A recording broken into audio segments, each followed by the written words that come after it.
అందరికీ నమస్కారం అండి.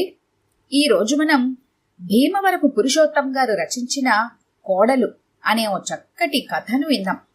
ఇక కథలోకి వెళ్దాం. అత్తగారు వస్తున్న వార్త హారికకి చేరింది. సంతోషం వేసింది. భర్తతో చాలాసార్లు అంది, మీ అమ్మగారిని నాన్నగారిని మన వద్దకొచ్చి ఉండమనండి అని. ఆవిడ గుండె జబ్బు మనిషి. మామగారి పెన్షన్ అంతా ఆవిడ మందులకే అయిపోతుంది. అవసరమైతే డబ్బులు పంపిస్తున్నారు, వెళ్లి చూసొస్తున్నారు. ట్రాన్స్ఫర్ మీద హారిక వాళ్ళు సిటీకొచ్చి సంవత్సరం అయింది. హారికకి ఉద్యోగం దొరికింది. అత్తయ్య గారికి ఆరోగ్యం మందగించటంతో వీళ్లు ఆసరాగా ఉంటారని ఇక్కడికి వస్తున్నారు. ఉదయం బస్సుకొచ్చారు వాళ్ళు. హారికని, ఏమ్మా బావున్నావా తల్లి అంటూ ఆప్యాయంగా పలకరించారు మామగారు ముకుందరావు. ఆమెకి సంతోషం వేసింది. మామగారికి తన మీద ఉన్న అభిమానం, ప్రేమ ఆమెకి కొత్త కాదు. 3వ అంతస్తులో ఉన్న వాళ్ళ ఫ్లాటు ఖరీదుగా ఉంది. అబ్బో అబ్బో అనుకుంది వర్ధనమ్మ మనసులో. ఆమె వదనం సౌమ్యంగా లేదు. వాళ్లకో గది కేటాయించారు. చల్లగాలి, ఆహ్లాదభరిత వాతావరణం. మీరు రెస్ట్ తీసుకోండి అత్తయ్య, మొహమాటపడి పనులేవీ చెయ్యొద్దు అంది హారిక. అని ఊరుకుంది వర్ధనమ్మ. మనసులో ఏదో ఉంది. మామగారు పుస్తక ప్రియుడు. ఆధ్యాత్మిక పుస్తకాలు, వారపత్రికలు బాగా పఠిస్తాడు. హారిక ఆఫీస్కి వెళ్ళినప్పుడు ఆయనకు నచ్చిన పుస్తకాలు కొనేది. మిగతావి ఇంటి వద్దే ఉండేవి. ఏరా, నీ పెళ్ళం ఆ కట్నమిక ఇవ్వకూడదని భీష్మించు కూర్చుందా అంది కొడుకుని. ఇప్పుడవన్నీ ఎందుకమ్మా? అయినా ఆ ఉద్యోగం ఏంట్రా ఆడదానికి? ఇరుగమ్మ పొరుగమ్మ మీ కోడలు పెళ్ళైన కాలేజీకి వెళ్ళి చదువుకుంటుందంటగా అంటుంటే అప్పట్లో తల కొట్టేసినట్టయింది. ఇప్పుడీ ఉద్యోగం. నీ కొడుకుని ఎత్తుకొని ఓ అచ్చట ముచ్చట తీర్చుకోవాలనుకుంటే మొగరాయిల్లా పిల్లా జల్లా లేకుండా ఏం తిరుగుతుందిరా? ఉష్, హారిక వింటే బాధపడుతుందమ్మా. పిల్లల కోసమే కదమ్మా దాని సంపాదన తాపత్రయం. చెట్టంత మగాడివి, నువ్వు సంపాదించడం లేదేట్రా? మగాడి ముందు ఆడదాని సంపాదన ఏపాటిది? పిదపకాలం పిదప బుద్ధులును. ఆడదంటే కాస్త అనుకువగా, గడప దాటని తరంగా ఉండాలి. ఎందుకమ్మా హారిక మీద లేనిపోని ఊహించుకుంటావు? ఉద్యోగం ఆమెకి హామీ కాదు, అవసరం. ఖర్చులు ఎలా ఉన్నాయో చూస్తున్నావుగా. నా ఉద్దేశం మీరున్నారని కాదు. భార్యాభర్తలిద్దరూ ఉద్యోగాలు చేస్తే పిల్లల చదువులు, పోషణ నల్లేరు మీద బండి నడకలా ఉంటుంది. నా ఒక్కడి సంపాదనతోనూ గుట్టుగా నడుపుకోవచ్చు. ఆమె ఎలాగూ బాగా చదువుతుంది. ఆ కాస్త కంప్యూటర్ కోర్సు చేసేస్తే ఉద్యోగం వస్తుంది. ఎందుకు పోగొట్టుకోవాలి అని పెళ్ళైన ఏడాది చదువుకుంది, అంతే అన్నాడు తల్లిని సముదాయిస్తున్నట్లు, భార్య తరపున సంజాయిషి ఇస్తున్నట్లు. అంత బాధ్యతున్నది తండ్రిని ఒత్తిడి చేసి ఆ 50,000 కట్నం బాకీ తేలేకపోయిందా? మీ మామగారు ఇస్తానన్నా ఈవిడే నిలువరించినట్లు నాకు సోకిందిలే అంది కోడల మీద అక్కసంతా కక్కేస్తూ. వచ్చి 1 నెల రోజులైంది, మళ్లీ సాధింపులు మొదలెట్టాం. నీ ఆరోగ్యం బాగాలేదు, అన్నీ మర్చిపోయి హాయిగా ఉండొచ్చు కదమ్మా అని వెళ్లిపోయాడు సుధాకర్. హాయి, నాకొకటే హాయి. ఇలాంటి కోడలుంటే ఏ అత్తకు హాయి ఉండదు. ఆమె గొనుక్కుంటున్న బాల్కనీలోంచి గాలివాటికి మాటలే వచ్చి వంటగదిలో హారిక చెవుల్లో దూరుతూనే ఉన్నాయి. మనసంతా చేదు తిన్నట్టు అయింది. బేసికల్ గా అత్తగారికి తన మీద వైమనస్యత ఉంది. ఇతరత్ర కారణాలు కూడా వెతికి పట్టుకొని సాధించడానికి సంకల్పించుకుంటుందని గ్రహించింది. మొదట్నుంచి తన స్వతంత్ర భావాలు కలది. తండ్రి పెంపకం అలాంటిది. కట్నం పెళ్లి తనకిష్టం లేదు. తండ్రి మంచి సంబంధముందని కూతురికి తెలియకుండా 1,00,000 కట్నానికి ఒప్పుకొని 50,000 ఇవ్వగలిగాడు. తర్వాత అది తెలిసి తండ్రి ఆర్థిక స్థితి కూడా బాగోకపోవటంతో మిగతా డబ్బుకి ఆమె అడ్డుపడింది. భర్త సహకారం ఉంది. మామగారు మంచి వ్యక్తి. కాని అత్త, ఆడపడుచు ఆమెను వేరుగా చూడటం మొదలుపెట్టారు. ప్రతిదానికి వేలెత్తి చూపేవారు. అతి కష్టం మీద చదువు ముగించింది. సుధాకర్కి ఈ ఊరు ట్రాన్స్ఫర్ అయింది. ఆ చదువు వల్లే సాఫ్ట్వేర్ కంపెనీలో ఉద్యోగం సంపాదించింది. ఇద్దరికీ సమంగా జీతం వస్తుంది. నువ్వెక్కువ నేను తక్కువ అన్నట్టు కాక అవగాహనతో సాగిపోతున్నారు. అప్పుడప్పుడు అత్తగారు తన గురించి ఎంక్వైరీ చేయడం, భర్తని తనకి విరుద్ధంగా మలచాలని చూడటం ఆమెకి తెలియంది కాదు. ఆరోగ్యం బాగోని మనిషిని తనేమన్నా మంచిది కాదని ఊరుకుంది. ముకుందరావు మాత్రం అవసరమైతే కోడలపై ప్రశంసల జల్లు కురిపించడానికి ఏమాత్రం భయపడ్డు. హారిక ఆయన చూస్తే తన తండ్రిని చూసినట్టే ఉంటుంది. అత్తయ్య, మీకు పాలుపోసి వండిన సొరకాయ కూర, పెసరపప్పు సాంబారు చేసి వంటగదిలో అలమరాలో పెట్టాను. గుమ్మడి వడియాలు, పిండి వడియాలు వేయించి గాలి తగలకుండా ప్లాస్టిక్ సీసాలో వేసి మూత బిగించాను. మర్చిపోకుండా వేసుకోండి. చీటీ ఇవ్వండి, అయిపోయిన మందులు వచ్చేటప్పుడు తీసుకొస్తాను అంది హారిక. వర్ధనమ్మ నిశ్శబ్దంగా మందుల చీటీ తెచ్చిచ్చి కూర్చుంది. అంతా ఏం జరగనట్టే ఉన్నారు. హారిక వెళ్ళిపోయింది. సాయంత్రం వచ్చేటప్పుడు మామగారికి పుస్తకాలు, అత్తయ్యకి మందులతో పాటు పాలిథిన్ ప్యాకెట్ తెచ్చింది. అందులో ఆకుకూరలు 2-3 రకాలున్నాయి. ఆవిడ ఆకుకూరలు బాగా తినాలని చెప్పారు డాక్టర్. ఆ మెనూ ప్రకారమే అన్నీ వండుతుంది. వంటలు చాలా బాగా చేస్తుందామె. గుమగుమలాడుతూ రుచిగా శుచిగా ఉంటాయి. పొద్దుటే అందరికీ టిఫిన్ చేసి పెడుతుంది. అన్నం కూరలు కూడా ఉండి సుధాకర్కి తనకు లంచ్ బాక్స్ రెడీ చేస్తుంది. అన్నీ హాట్ ప్యాకెల్లో పెట్టేస్తే మధ్యాహ్నం భోజనం పెద్దవాళ్ళిద్దరూ వేడివేడిగా తింటారు. రాత్రికి మావయ్యకు దోరగా కాల్చిన చపాతీలు, ఏదైనా కుర్మా చేయాలి. వర్ధనమ్మకు ఇడ్లీలు, చట్నీ, ఒక్కోసారి ఆయిల్ లేని పుల్కాలు, మసాలా ఉప్పు కారం తక్కువున్నా నంజుకూర చేయాలి. విసుగు అలసట అన్నది లేకుండా ఏ పనైనా మనసు పెట్టి చేస్తుంది. రోజు సాయంత్రం అత్తమామలిద్దరికీ పళ్ళు విధిగా తెస్తుంది. రాత్రి వర్ధనమ్మకు ఆరెంజ్ జ్యూస్ క్రమం తప్పకుండా ఇస్తుంది. ఇద్దరినీ జాగ్రత్తగా ఆప్యాయంగా చూసుకుంటుంది. సుధాకర్ అన్నీ గమనిస్తూనే ఉంటాడు. సెలవులప్పుడు ఆదివారాలు ఇంట్లో మగ్గిపోకుండా ఇద్దరినీ పార్కులకని, ఆడిటోరియంలకని బయటికి తీసుకెళ్లాలని చూస్తుంది. అత్తగారు మూతి ముడుచుకుని రాకపోయినా ముకుందరావు ఎక్కడికైనా ఆసక్తిగా వస్తాడు. అన్ని సేవలు చేయించుకుంటూనే ఇంత మంచి కోడల్ని ఎందుకే అలా ఆడిపోసుకుంటావు? నీకిదేం నచ్చుతుందసలు? అత్తా కోడళ్ళంటే పాలు పంచదారలా కలిసిపోవాలి, పిల్లి ఎలుకల్లా ఉండకూడదు. ఏదైనా ఉంటే పెద్దవాళ్ళం మనమే సర్దుకుపోవాలి అంటాడు ఒంటరిగా ఉన్నప్పుడు ముకుందరావు. ఊరుకోండి, పెద్ద చెప్పొచ్చారు. అత్తగారి మనసరిగి నడుచుకుంటుందా పిల్లెప్పుడైనా? ఎవరైతే నాకేంటి లెక్క అన్న రకం. పైకి మాత్రం మీలాంటి వాళ్ల కోసం ఆచితూచి మాట్లాడుతుంది. రుసరుసలాడింది వర్ధనమ్మ. వియ్యంకుడి నుండి కట్నం ఆపినప్పుడే హారిక అత్తగారి దృష్టిలో చెడ్డదైంది. పిల్లల్ని వాయిదా వేసి ఉద్యోగ ప్రయత్నాల్లో మునగటం, చదువుకోవటం అస్సలు నచ్చలేదు ఆమెకి. ఆడది ఉద్యోగం చేయటమంటే నలుగురు మగాళ్ల మధ్య సిగ్గు ఎగ్గు లేకుండా తిరగడమనే వర్ధనమ్మ నిశ్చితాభిప్రాయం. ముఖాముఖి కోడల్ని ఏమీ అనలేక వెనక సనుగుళ్లు సనుగుతుంది. క్రితం ఊర్లో అమ్మలక్కలు మా కోడలు అంత కట్నం తెచ్చింది, ఇంత కట్నం తెచ్చింది అని గొప్పలు చెప్పడాలు, మా కోడలు వంటగది దాటి ఎరగదమ్మా, పురుషుడెలా ఉంటాడో తెలియని పాతివ్రత్యం కలదని, అత్తగారంటే హడలి చచ్చిపోతుందని చెప్పటం, ఇలాంటి ఉబుసుపోని కబుర్లు, కాకరకాయ కబుర్లు అల్లుకుంటూ పోతుంటే వర్ధనమ్మ తన కోడల్ని వాళ్లతో పోల్చుకొని సర్వస్వం కోల్పోయినట్టు బాధపడిపోయింది. ఆదివారం ఆడపడుచు రాగిని తల్లిని చూడటానికి ఊరు నుంచి వచ్చింది. సామాన్లు, 2 పిల్లలతో దిగింది. హారిక కుశల ప్రశ్నలు వేసింది.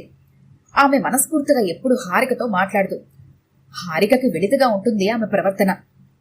అబ్బో అబ్బో, ఇన్ని నగలే, ఎంతలా మెరిసిపోతున్నాయో అంది వర్ధనమ్మ టిఫిన్లయ్యాక కూతురి నగలు, చీరలు ఆసక్తిగా పరిశీలిస్తూ. కూతుర్ని డబ్బున్న వాళ్ళింట్లో ఇచ్చినందుకు గర్వంగా ఉంటుంది ఆమెకు. ఏమ్మా, మందులవి బాగా వేసుకుంటున్నావా? ఎలా ఉంటుంది నీ ఆరోగ్యం? ఏ టెన్షన్లో పెట్టుకోకుండా తేలిగ్గా ఉండాలమ్మా ఈ జబ్బుకి అంది రాగిణి తల్లి మీద ప్రేమ కురిపిస్తూ. అన్నీ ఉప్పొంగిపోయే సంగతులే నా బతుక్కి గురి చూసి విసిరింది. రాగిణి అదోలా నవ్వింది. హారిక పిల్లలకి స్నానం చేయించి బట్టలు వేసి టిఫిన్ పెట్టింది. తల్లి కూతుర్లిద్దరికి కాఫీ కలిపిచ్చింది. మామగారికి బీపీ బిళ్ళలిచ్చి అత్తగారి మందులు తీసి పక్కన పెట్టింది. ఆమె అలా వెళ్ళగానే రాగిణి మెల్లగా, ఏమ్మా, ఈవిడగారేమన్నా మారిందా, అలానే ఉందా? ఉద్యోగం చేస్తుందిగా అంది వ్యవహారాన్ని కదుపుతూ. మొగుడు ఆవిడ మాటల కల్లా తలాడిస్తాడు. మామగారి భయం లేదు, నా లెక్క అసలే లేదు. ఇక మారమంటే ఏం మారుతుంది? ఆ తల్లిదండ్రుల పెంపకం అలాంటిది. వదిన తనకంటే స్టైల్గా అందంగా ఉంటుందని రాగిణికి అసూయ. ఆ డ్రెస్సులు చూడమ్మా, మన ఇళ్లలో ఎప్పుడైనా వేసుకుని ఎరుగుదుమా అంది ఈర్ష్యా కళ్లతో అక్కసుగా. ఇప్పుడేమనుకొని ఏం లాభం, అంతా నా కర్మ తిట్టుకుంది వర్ధనమ్మ. అంతలోనే హారిక ఉందండి అంటూ 6 అడుగుల అందగాడొచ్చాడు లోనికి ట్రిమ్గా డ్రెస్సప్ అయి. హాయ్ అంది హారిక. నా సెల్లో మెసేజ్ కొట్టానే, నీకు చూడలేదా? మొన్న నెలలో మీ హాస్పిటల్కి పంపిన సాఫ్ట్వేర్లో లిటిల్ బిట్ కరెక్షన్ ఉంది, అది క్లియర్ చేయాలి. ఆ మెటీరియల్ రిటర్న్ చేయమని దాని నెంబర్ కూడా ఇచ్చానే మెసేజ్లో అంది. అంతా చూశాను తల్లి, మనోహర్కిచ్చి నీకివ్వమని పంపించాను. రేపిస్తాడేమోలే, ఆ సంగతి వదిలే. ఎలా ఉంది నీ లైఫ్? మీ ఆయనేడి? నాకు పరిచయం చెయ్యి అన్నాడు సోఫాలో కూలబడి. మీట్ మై హస్బెండ్ సుధాకర్ అంటూ భర్తని పిలిచి పరిచయం చేసింది. ఈయన డాక్టర్ ప్రశాంత్, నా స్నేహితుడు. ఈ మధ్యనే ఈ ఊరికొచ్చాడు అంది భర్తతో. సుధాకర్ చిరునవ్వుతో మాట్లాడసాగాడు. ముకుందరావు తను ఓ నమస్కారం పెట్టి పేపర్ చదవడంలో మునిగిపోయాడు. హారిక కుర్చీలో అతని ఎదురుగా కూర్చొని నవ్వుతూ మాట్లాడసాగింది. వర్ధనమ్మ, రాగిణి తమ గదిలోకి వెళ్లిపోయి తలుపులు దగ్గరగా వేసుకుని రహస్యంగా చూస్తూ చెవులు కొరుక్కోసాగారు. చూశావా అమ్మా, బిడియం సంకోచం కొంచెమైనా లేవు. మగాళ్లతో ఎలా మాట్లాడుతోందో విరగబడి రాగిని తల్లిని వీలైనంత రెచ్చగొట్టింది. వర్ధనమ్మ ఇక ఉద్రేకం ఆపుకోలేక వాళ్లు హాల్లో గలగలా మాట్లాడుకుంటుంటే బఢాలను తలుపు తెరుచుకుని కొడుకుని కేకేసింది. అసలే గుండె జబ్బు మనిషిని, కాస్త ప్రశాంతంగా ఉంచండర్రా నన్ను ఇంటిని. ఆడవాళ్ళకి మగ స్నేహితులేమిటర్రా?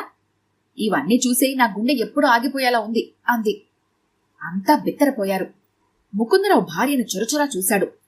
ప్రశాంత్ అదిరిపడి లేచి, ఐఎమ్ సారీ, మిమ్మల్ని డిస్టర్బ్ చేసినట్టున్నాను, బాయ్, వస్తాను అంటూ నిష్క్రమించాడు. హారిక చిత్తరువులా చూస్తూ అత్తగారిని ఏమీ అనలేక అసహాయంగా ఉండిపోయింది. సుధాకర్ కోపంగా, ఏంటమ్మా రోజురోజుకి నీ రాద్ధాంతం ఎక్కువవుతుంది? హారికని నిరంతరం మానసిక క్షోభకు గురి చేస్తున్నావు. నాకు మనశ్శాంతి లేకుండా పోతోంది ఇంట్లో అన్నాడు. వర్ధనమ్మ తేరుకొని తన గదిలోకి వెళ్లి తలుపులేసుకుంది. ఇల్లంతా నిశ్శబ్దంగా తుఫాను ముందు సముద్రంలా మారింది. బయటి నుండి ఈదురుగాలి కిటికీ రెక్కల్ని విసిరికొట్టింది. రాత్రి వర్ధనమ్మకు గుండెనొప్పి తీవ్రంగా వచ్చింది. అంతా కంగారు పడిపోయారు. హాస్పిటల్కి తీసుకెళ్లారు. 2 రోజులు కోమాలో ఉండిపోయింది. ఆపరేషన్ పూర్తయింది. మగతగా కళ్ళు విప్పింది. ముకుందరావు పక్కనే ఉన్నాడు. ఆమె కళ్ళు తెరవటంతో ఆయన కళ్ళు మెరిశాయి. ఎలా ఉంది వర్ధనం? ఇప్పుడు నిర్మలంగా ఉందా? నొప్పి లేదు కదా అన్నాడు. ఆమె మొహం తేటపడ్డం అతడి మనసును కుదుటపరిచింది. అంతా కొత్తగా ఉందండి, తేలిగ్గా కూడా ఉంది. మిమ్మల్ని అందర్నీ బాగా కంగారు పెట్టినట్టున్నాను. సుధాకర్, రాగిని ఏరి? ఆమె స్వరం నూతులో నుండి వస్తున్నట్లుగా ఉంది. సుధాకర్ మందులు తేవటానికి వెళ్లాడు. కోడలు ఆఫీసులో ఏదో అర్జెంటు పనుందని వెళ్లిపోయింది. నేను జాగ్రత్తగా చూసుకోమని నన్ను పురమాయించి మరీ వెళ్ళింది. ఆ నంగరాజు గురించి నాకు చెప్పకండి, అసలు ఆ మనిషి వల్లే. ఆపు, కళ్ళెర్ర చేశాడు ముకుందరం ఆమె వ్యాఖ్యల్ని ఖండిస్తూ. ఈ వారం రోజులు మమ్మల్ని అందరినీ ఎంత కంగారు పెట్టావో, ఎంతలా పరుగులు తీయించావో తెలుసా నీకసలు? అసలు నీ ఆపరేషన్కి, వైద్యానికి ఎంత ఖర్చయిందన్నా తెలుసా అన్నాడు కఠినంగా. ఎంతండి? 10,000-15,000 అయ్యుంటుంది. అయినా నా కొడుకు కూతురు ఉన్నారుగా అంది తేలిగ్గా. నోర్ ముయ్, 2.5 లక్షలైంది. అసలెలా వచ్చిందో తెలుసా నీకంత డబ్బు? తీవ్రంగా మారిందే ఆయన మొహం. ఫామ్మో, 2.5 లక్షలే? అంత డబ్బే? నీ కొడుకు వాళ్ళ ఆఫీసర్ని దేవురించి బుడిబుడిమంటూ 50,000 లోను తెచ్చి ఇహ నా వల్ల కాదంటూ కళ్ళు తేలేశాడు. కూతురు ఎక్కడ డబ్బులు అడుగుతామోనని 2 రోజుల నుండి వాళ్ళ ఆయనకు ఒంట్లో బాగలేదని పత్తా లేకుండా పోయింది. నీ కోడలే నడుం కట్టి ఈ హాస్పిటల్లోనే తన స్నేహితుడు హార్ట్ స్పెషలిస్ట్ ఉంటే 1,50,000కి చేసే ఆపరేషన్ను రికమెండేషన్ మీద 1,00,000 రూపాయలకి సెటిల్ చేయించింది. మందులకి, టెస్టులకి ఇతరాత్రా మరో 1,50,000 అయ్యింది. తన నగలమ్మి ఓ 50, షేర్లమ్మేసి మరో 50 సర్దింది. జాయిన్ అయ్యే సంవత్సరమైనా ఆమె ప్రతిభా సామర్థ్యాలకు మెచ్చి ఆఫీస్ వాళ్ళు 1,00,000 రూపాయలు మెడికల్ లోన్ శాంక్షన్ చేశారు. అలా మొత్తం డబ్బు సమకూర్చగలిగింది. ఆమె స్నేహితుడే నీకు ఆపరేషన్ చేసిన డాక్టర్. కాబట్టే మనకన్నీ అంత నిశ్చింతగా సక్రమంగా జరిగాయి ఇక్కడ. నీ కోడలి పుణ్యమే నిన్నిలా బతికి బట్ట కట్టగలిగేలా చేసింది. వర్ధనమ్మ శిలాప్రతిమలా అయ్యింది. కంటనీరు ధారాపాతంగా కారింది. అవునమ్మా, నాన్న చెప్పింది నిజం. నువ్వు హారికని సరిగా అర్థం చేసుకోలేదు. నీకోసం ఆమె పడ్డ తపన ఇప్పుడు నీకు చెప్పినా అర్థం కాదు. ఆమె ఒట్టి మనిషి కూడా కాదిప్పుడు అన్నాడు సుధాకర్ మందులతో గదిలోకొస్తూ. ఏం వర్ధనమ్మగారు, ఇప్పుడెలా ఉంది గుండె? ఆపరేషన్ చేసిన డాక్టర్ విజిట్స్కి వచ్చాడు. తెల్లబోయి చూస్తూ, మీరా అంది. అతడు ఆ ఆదివారం హారిక కోసం ఇంటికొచ్చిన స్నేహితుడు. నవ్వుతూ, నేనేనండి. ఆ రోజు చాలా కోపంగా ఉన్నారు. గుండె జబ్బు ఉన్నవాళ్లు అలా ఉద్రేకపడకూడదు. హారిక నాకు మంచి స్నేహితురాలు. కోడల్ని, గుండెని జాగ్రత్తగా చూసుకోండి మరి అని ట్రీట్మెంట్ చార్ట్ పరిశీలించి నర్సుకి ఏం చేయాలో చెప్పి వెళ్లిపోయాడు. అయినా కోడలు అలా ఉండాలి, ఇలా ఉండాలి అని నీ చాదస్తం ఏమిటే? సర్వస్వరూపే సర్వేసే సర్వశక్తి సమన్వితే అని స్త్రీ పాత్ర తీరుతెన్నుల కాలంతో పాటు మారి ఎంత ప్రాధాన్యతను సంతరించుకుందో నువ్వు గమనించటం లేదు. ఆప్యాయతకు గృహిణిగా, ఆర్థిక స్వావలంబనకు ఉద్యోగినిగా ద్విపాత్రాభినయం చేస్తున్న హారిక లాంటి వాళ్లను ప్రశంసించడం నేర్చుకో అన్నాడు ముకుందరావు. వర్ధనమ్మ గాద్గదికంగా, అవునండి, మీరు చెప్పింది అక్షరాల నిజం. కోడల్ని అర్థం చేసుకోలేక చాలా బాధ పెట్టాను. నా మూర్ఖత్వానికి మన్నించమని అడగాలి. పిచ్చి తల్లి కడుపుతో పనీపాటును ఎలా చేసుకుంటుందో. నాకిక బాగైపోయింది కాబట్టి ఇక నుండి వంట పని అది నేనే చూసుకుంటాను. నాకు తోడుగా ఓ పనిపిల్ల ఉంటే సరిపోతుందండి అంది. ముకుందరావు సంతోషంగా కొడుకు కళ్ళలోకి చూసి ఆప్యాయంగా భార్య తల నిమిరాడు. ఈ కథ గనుక మీకు నచ్చినట్లయితే లైక్ చేయండి, షేర్ చేయండి. మరిన్ని ఇంట్రెస్టింగ్ కథల కోసం మా ఛానల్ని తప్పకుండా సబ్స్క్రైబ్ చేసుకోండి.